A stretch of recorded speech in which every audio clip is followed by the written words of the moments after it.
good morning. Is this Arrow? Yeah, it sure is. Is this Greg? It is. How you doing, Greg? I'm calling early. Is that all right? No, that's perfectly fine, dude. I'm always ready to rock. Man, I'll tell you, because I love to show prep, and then once the show prep is done, it's like, oh my God, now I want to talk to him. How many more hours do I have to wait? Yeah, we're not even another minute, Arrow. Hey, congratulations on The Amish Wife. This is the kind of, it's a thriller, it's a mystery. There's so much drama in it, and I didn't even have to leave my sofa. I got it all right there in front of me in a book. Gosh, that's the best way. Just lay your head back on a pillow and get absorbed, right? How did you develop that style of writing that you've got? Because, I mean, there really is something going on here when it comes to taking my imagination and replacing it with your pictures. You know, what I learned from being, even reading or whatever, it is all about pictures, right? It's about putting somebody in the place where someone else was, like whether it's the victim or even the killer in some sort of story. You really put people there. And you do that by listening carefully and getting the story right. That's how you do it. The art of listening. Oh, dude, I have talked about that so much. It's just to try to get people to understand it is an art form. Well, I mean, in your job, you're listening and you're making, decisions on what you're going to ask next. You're going to try to figure out where the story is going to go on your podcast. And that's the same thing with writing in the written word. You're really following the story, right? How do you follow that story in the way of unraveling the lives and secrets and conspiracies that let a killer go free? That in itself right there says, open that book up and begin the journey. Yeah, that's a mouthful right there for sure. What it is, it's like, so there's a mystery about how did this Amish woman die? I had a good feeling when I wrote the first book called Abandoned Prayers 30 years ago that, she died, she was murdered, but the county didn't do anything about it. No, reopened the case. No one did a darn thing about it. So I came back 30 years later and I thought, okay, I got a call from an Amish guy, the brother of the woman who died, and said, Greg, let's go look at it again. And with that, I was on a plane back to Ohio, and I was do the best I could. And I really do think if you really get through the book, you're going to follow me in the story, and you're going to be convinced she was absolutely murdered, and a conspiracy kept everybody's mouth shut. Yeah, Ida's brother plays a huge part in this. I mean, can you imagine if you were to slip him out of this, it wouldn't happen. That's right. And this is kind of a key thing. A lot about, when we see cases on TV or in the news or whatever, it's usually a family member pushing the buttons, making people become aware of what's going on. Well, the Amish don't do that. They keep their mouths shut. They try to handle things in their own. And this is where this is different. This is a boy, he was 16 when his sister was murdered, and he never got over it. He's an old man now, and he said, you know what? I'm going to stand up. Maybe the bishop won't like it, but I want to reach out and find out what happened, and I'm going to call Greg. Oh, my God. Can you imagine him holding on to that for the past 30 years? I can't imagine what it did to him mentally. Here's the funny thing. I, too, held on to it for 30 years. That's the kicker to the whole thing. I feel really connected with the Amish community and this idea of, particularly like women are not allowed to say anything. They're really pushed back in a subservient role there. So we've got sisters and we've got moms and people that terrible things have happened to them, but they don't say a darn word. And when you get to the point of, like the passage of time, you realize we don't have much time, Arrow, to make something right in our lives. 30 years for me has gone by in a blink. And, now was the time to step up and try to figure out what it was and why everybody stayed so silent. Now, Greg, I'm the type of really weird person that believes that writers are connected to a different world. It kind of reminds me of Russell Crowe in Beautiful Mind, that we're constantly being walked with and they guide us. And I just feel like this is one of those things. It's one of those, dear future reader, I have a story that I had back then. Wait till you hear this story now. You're so right about that. It's like it doesn't go away. Now, I write fiction too, and fiction is fun, and it's an experience just making up a story. But I have done probably 10 true crime books in my lifetime, and they are always still there. Yeah. And I always wonder, did I get it right? What did I miss? Because I'm only as good as the people that I can talk to. So there is that beautiful mind aspect going where I've got little notes written around like, God, I wish I'd talked to so-and-so. Oh, but now they're dead. I can't. Yeah. I've always believed that the author, because you've done so much research into sharing this story, that in a really weird, maybe an ocular goggles world, we put the author up on the stand because that author knows who the real killer is. Yeah, we think we do. Here's the funny thing. I want to tell you something. We never really can know. Oh, no. People ask me, well, why did he kill his wife? Well, he was gay and he didn't want to be gay anymore. Right. And he was married. He wanted to get out of all of that. So I think that's a potential reason. But it's a reason that other people have. We don't know what his real reason was. Do you know what I mean? Yeah. It's like we're always guessing. So, we have that, we're putting everything under a microscope or whatever, but we're not really always seeing the truth.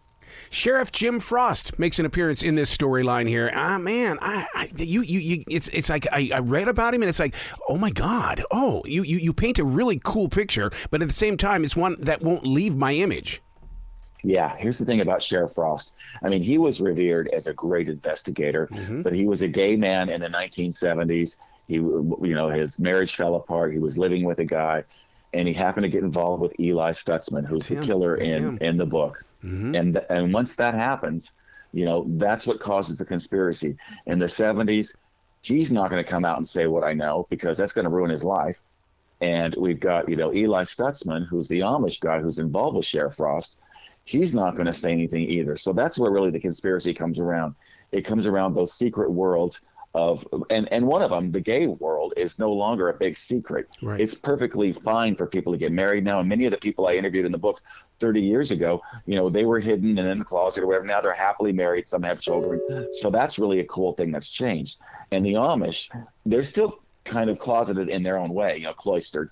But I think they also realize that, we got to talk about what we saw with Jim Frost and with Eli, and we got to break that thing wide open. So I think there was a movement within the Amish, but certainly in the gay community, there was no more shame. You bring up the conspiracy, and today I was introduced to a word that I wasn't familiar with, but it's connected to conspiracies and those who believe in them. And the word is birther. And I've never heard of that word before, but it's being used a lot these days. And so when you're using conspiracy, now I have to wonder, was Eli a birther, or was Jim Frost a birther? Somebody who believes so much in this that they started selling the idea to other people. Oh, that's an interesting idea. I don't think so. I think Eli, he was a fabulist, a liar his entire life. He faked, hate notes against himself when he was 16. He stabbed himself and pretended that he was attacked in a barn when he was 20. He did and made these kind of, accusations that somebody was after him and all that to get out of trouble. So as a birther, he created his own storyline for sure. And then later when his little boy died and his roommate died, he again started fabricating, letters and phone calls and things that would suggest that the child or the roommate, which he was later convicted of, were still alive. So he's a birther of his own story. I'm still fascinated by that 30 years. And the reason why is because one of the things that I believe in, I'm somebody who believes in living in the present. Because when you go back to the past, you rewrite your past. How did you have continuity to make sure that you did not rewrite anything because of being here in the present? Yeah, that's a great question. I mean, because I was so entrenched in what the story was when I wrote my first book, Abandoned Prayers, I was 33 years old. I was new to the whole thing. So that is an indelible feature of my life, writing that book. I'm 65 now. I've written a lot of books since then. So it's like it was easier for me to keep that moment crystallized because it was so important to me in my life. So I don't think I rewrote any of the past in terms of what I knew then. It's what I was able to learn this time around because people were more likely to talk. And frankly, technology changed. Yeah. Before, I had to go knock on the door of the prosecutor's office in person, to get information. And we're talking places all over the country. But now, it's a lot of information is a click away. And that really changed things and kept things true to the past and to the present. Being such a suspicious person, how do you keep a straight face or a poker face when you know you're getting into a story that's being bent? Yeah, isn't that funny? I mean, that is the truth. I mean, I'm looking at people and I'm thinking to myself, I know you're lying right now. So, but I'm not going to accuse them of that, because here's the thing. I want to hear everything they have to say. I've been to prison interviews where I'm looking at the guy across from me or the woman across from me, and I know they killed either their children or their wife or whatever. And they're telling me, of course, they didn't. And here's the thing. I don't care about anything they say about the crime because I know they're lying. I accept that. I listen for what was their childhood like? What, where did they live? What did they do? How did they get to this point? They don't even realize that that's why I'm there. I'm not about the crime. I'm about them. Oh my God. See, man, this is what it's all about. When an author gets into a story so deep that we really do, it's like we get underneath the skin of the person that you're writing about. I hope so. I mean, that's totally the goal. Yeah. So now, from one writer to another writer, you do the crime fiction, you also do the true crime. Is that not a split personality situation?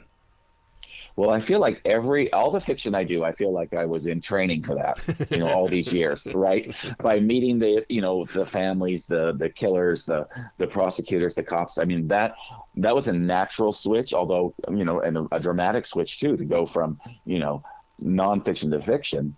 But I don't think it's a split personality thing. I much more enjoy writing nonfiction because I love meeting people. I mean, I'd love to sit with you and have a beer and talk about your life. You're way more interesting than I'll ever be. That's how I always feel about everybody.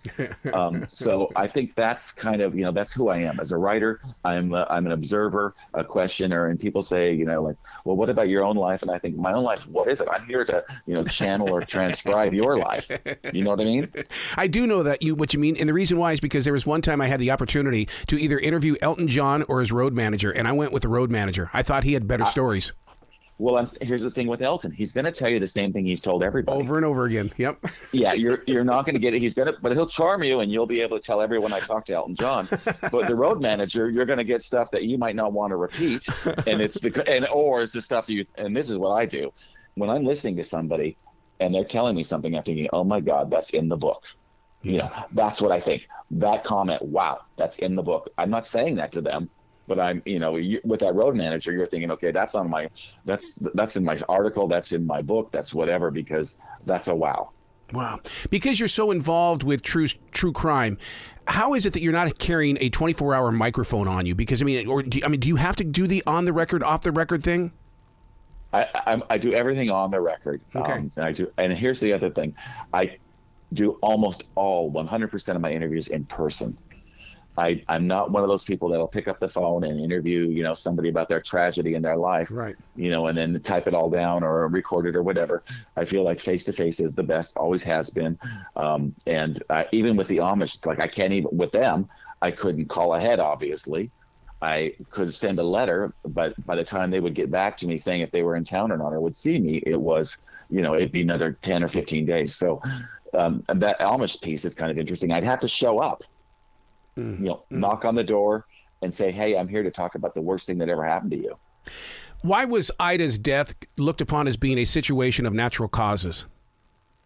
Because the coroner and the Sheriff Frost, were buddies. We're very close. They weren't lovers or anything like that. They were more of a father and son thing.